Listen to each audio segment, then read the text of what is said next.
पंढरपुरात 20,000 लिटर भेसळयुक्त दूध कालव्यात. भेसळ माफियांमध्ये खळबळ. पंढरपूर तालुक्यातून एक धक्कादायक आणि संतापजनक घटना समोर आली आहे.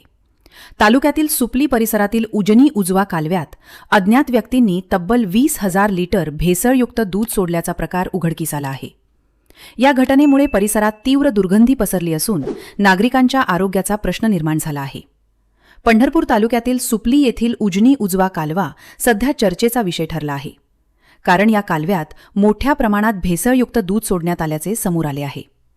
अंदाजे 20,000 लिटर दूध कालव्यात टाकण्यात आल्याने पाणी दुधार झाले असून परिसरात उग्र दुर्गंधी पसरली आहे. स्थानिक नागरिकांच्या मते या दुर्गंधीमुळे महिला, लहान मुले आणि ज्येष्ठ नागरिकांना मोठा त्रास सहन करावा लागत आहे. काही नागरिकांनी लहान मुलांच्या आरोग्यावरही याचा परिणाम होत असल्याची तक्रार केली आहे. दरम्यान अन्न व औषध प्रशासनाच्या कारवाईच्या भीतीने भेसळयुक्त दूध नष्ट करण्यासाठी ते कालव्यात सोडण्यात आल्याचा प्राथमिक अंदाज व्यक्त केला जात आहे.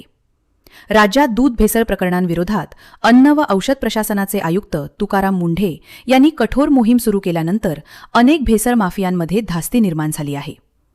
त्यामुळे या घटनेमागेही अशाच प्रकारचे रॅकेट असण्याची शक्यता व्यक्त केली जात आहे.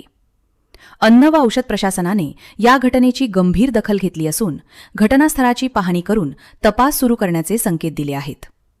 गुरुवारी रात्री हा प्रकार घडल्याचे समोर आले असून नेमके दूध कोणी आणि का टाकले याचा शोध आता प्रशासन घेत आहे.